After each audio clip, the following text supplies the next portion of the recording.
तर नमस्कार मित्रांनो, पुन्हा एकदा तुमचं स्वागत आहे M1 ट्रेडिंग स्पेसमध्ये. तर बघून घेऊयात की आपल्या सेटअप अकॉर्डिंग आज कुठे ट्रेड एक्झिट झालेले आहेत. आज आपण एकच ट्रेड एक्झिट केलेला आहे जो की निफ्टीमध्ये आहे. तर निफ्टी आधी डिस्कस करून घेऊ एक्झॅक्टली कोणत्या लेवल तो एक्झिक्यूट झालेला आहे. ते निफ्टीची ओपनिंग चांगलीच आज गॅपअप होती. हा जो क्लोजिंग लेवल होता ह्याच्यावर चांगली आणि ओपनिंग दिलेली होती. फर्स्ट कॅन्डल इंडिकेशन होती, खालच्या साईडने आणि वीक घेतला आणि जी क्लोजिंग दिली ती वरच्या साईडने दिलेली होती. या लेवलवर डायरेक्शन नव्हतं की हा कोणत्या साईडला जाणार. इथे आणि डाऊन साईडला पुश लावलं.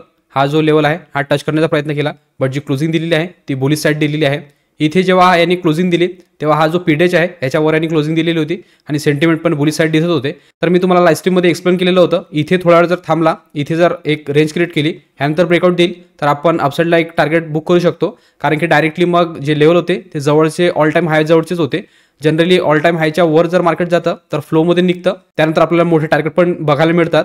बट त्यांनी तसं न करता आधी हे जे बायर होते यांना ट्रॅप केलं, डाऊन साईडला आणलं. हा जो लेवल होता ह्याला टेस्ट केलं, एक्झॅक्टली या लेवलवर बायर ॲक्टिवेट झाले आणि डायरेक्टली व्ही शेप रिकव्हरी दाखवत यांनी हा जो हाय होता हा इथे ब्रेक केलेला आहे. ह्या कॅन्डलवर डायरेक्शन क्लिअर झालेलं होतं की जे बायर आहेत ते ॲग्रेसिव्हली इथे ॲक्टिव्ह आहेत. इथे जर एक रेंज क्रिएट झाला आणि त्यानंतर ब्रेकआउट देईल तर हा वरच्या साईडने जाऊ शकतो, जे की सेंटिमेंट आपण इथे ठेवलेले होते. आणि एक्झॅक्टली आणि या लेवलवर एक रेंज क्रिएट केला जो की हा रेंज होता. इथे याचा ब्रेकआउट दाखवलेला आहे, ऑल टाइम हाय क्रिएट केला, ह्याच्यावर क्लोजिंग दिली. तर तशी या कॅन्डलची क्लोजिंग आली तर आपण ट्रेड एक्झिक्यूट केला आणि सेम कॅन्डलचा लो आपण एसएल लावलेला. एंट्री घेतल्यानंतर या लेवलपासून तर या लेवलपर्यंत त्यांनी चांगली मोमेंटम केलेली आहे. इथे आपल्याला प्रॉपर ट्रेलिंगचा चान्स पण मिळाला. जो एसएल आपण इथे लावलेला होता तो आपण ट्रेल करून ह्याच्या खाली लावला. इथे आणि रिव्हर्सल दाखवलेला आहे. जनरली जेव्हा आपण एक ऑल टाइम हाय लावतो तर तिथे सेलर ऍक्टिव्हेट होण्याचा प्रयत्न करतात आणि तेच सेंटिमेंट बघून रिटेल ट्रेडर पण त्यामध्ये एंटर करतात. तर इथे एक रेड कॅन्डल क्रिएट झालेला आहे, इथे डाऊन साईडला पुश करण्यात आलं, पण आपला जो ट्रेलिंग होता तो इथे ठेवलेला होता. कारण की जर याच्या खाली निघाला असता तर मग जो ट्रेंड आहे तो न्यूट्रल झाला असता, त्यानंतर आपण डिसाईड केलं असतं की कोणत्या साईडला जाणार ते. बट इथे ही जी मोमेंटम होती हे टोटली फक्त घाबरवण्यासाठी होती. आणि जनरली असं जेव्हा होतं तर हे जे सेलर आहे यांना ट्रॅप करण्यासाठी मार्केट एकदा वर जातं, त्याच अकॉर्डिंग आपण सायकोलॉजी ठेवलेली होती आणि त्या अकॉर्डिंग आपण पोझिशन पण जी आहे ती होल्ड करून ठेवलेली होती. इथे आणि लो लावला, जे वीक प्लेयर असतील ते इथे एक्झिट केले. त्यानंतर मार्केटने पुन्हा जो ट्रेंड आहे तो कंटिन्यू केलेला आहे, पुन्हा ऑल टाइम हाय लावला. ऑल टाइम हाय लावल्यानंतर यांनी पुन्हा जो ट्रेंड आहे तो पण कंटिन्यू ठेवलेला आहे. जेव्हा हा ऑल टाइम हाय लावला तर इथे मी अजून टाईट ट्रेल करून जो एसएल इथे लावला होता तो ट्रेल करून मी ह्याच्या खाली लावला. त्यानंतर प्रॉपरली फ्रॅक्टल क्रिएट करत अपसाईडला जात होता, तर मी फ्रॅक्टल टू फ्रॅक्टल ट्रेल केलेला आहे. यानंतर मी जे ट्रेलिंग केलेली होती ती इथे होती, त्यानंतर इथे होती आणि जो फायनल ट्रेलिंग होती ते ह्याच्या खाली होती. जेव्हा निफ्टी इथनं रिव्हर्स झालेला आहे तर इथे लावला जो ट्रेलिंग आहे तो या कॅन्डलमध्ये बुक झाला. त्यानंतर पुन्हा यांनी व्होल्टिलिटी क्रिएट केली, पुन्हा एक हाय लावलेला आहे. त्यानंतर आता रिव्हर्सल झालेला आहे. ऑलमोस्ट मला वाटते जी क्लोजिंग देणार आहे ती या रेंजच्या मध्ये देणार आहे. तर आपला जो ट्रेड होता तो प्रॉपरली सेटअप अकॉर्डिंग होता, ट्रेंड कंटिन्युएशन मध्ये होता. आपण जे मॉर्निंगमध्ये डिसाईड करून ठेवलेलं होतं त्या अकॉर्डिंगच आपण ट्रेड एक्झिक्यूट केलेला आहे. आपण डिसाईड केलं होतं की इथे एक रेंज क्रिएट करणार, बट यांनी आधी ट्रॅप केलं, वर मोमेंटम दाखवलं, मग रेंज क्रिएट केला, त्यानंतर ब्रेकआउट नंतर आपण ट्रेड एक्झिक्यूट केलेला आहे.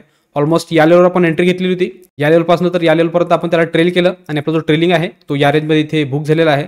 तर इथे प्रॉपरली तुम्हाला समजलं असेल की एक्झॅक्टली कशा सायकोलॉजी अकॉर्डिंग आपण ट्रेड घेतला, कशा प्रकारे त्याला आपण मॅनेज केलं आणि एक्झॅक्ट लेवलवर कशा प्रकारे आपण त्याला बुक केलेलं आहे. तर इथे तुम्हाला निफ्टीचं क्लिअर झालेलं असेल. याचबरोबर बघून घेऊ की बँक निफ्टीमध्ये आपण ट्रेड का बरं एक्झिक्यूट केलेलं नाही. ते बँक निफ्टीची ओपनिंग पण चांगलीच आज गॅपअप होती. फर्स्ट कॅन्डल यांनी इंडिकेशन क्रिएट केली आणि फुल वोलेटाईल मुवमेंट होती. दोन्ही साईडने याला वीक आहे आणि डायरेक्शन इथे क्लिअर नव्हतं. इथे जेव्हा हा डाऊन साईडला आला, एक डाऊन साईडने सेंटिमेंट दाखवलेलं होतं, बट ह्याच्याजवळ जो पीडेल होता हा खूप जवळ होता. ह्याच्यामध्ये स्पेस तर होता, बट हा जो हर्डल होता हा पण याच्यामध्ये होता. त्या अकॉर्डिंग आपण इथे डायरेक्शन तर डाऊन साईडचं ठेवलेलं होतं, बट आपण डिसाईड केलं होतं की इथे जेव्हा एक रेंज क्रिएट करणार त्यानंतर आपण डिसाईड करू कोणत्या साईडला ट्रेड घ्यायची ते. कारण की ऑलरेडी जो निफ्टी आहे तो पीडेसवर सुरू होता आणि हा पीडेल लेवलवर टच करत होता. त्या अकॉर्डिंग आपण ह्याच्या खाली ट्रेड करायचं डिसाईड केलं होतं, बट यांनी पण सपोर्ट घेतला. अपसाईडला मुवमेंटम दाखवलेला आहे. इथे यांनी अपसाईडचं डायरेक्शन दाखवलं, बट क्लिअरिटी नव्हती कारण की हा जो हर्डल होता खूप जवळ होता, ह्याच्यामध्ये रिस्क रॉड प्रॉपरली मॅच नव्हता आणि ऑलरेडी आपण निफ्टीला बघत होतो. त्या अकॉर्डिंग आपण याला इग्नोर केलेला आहे.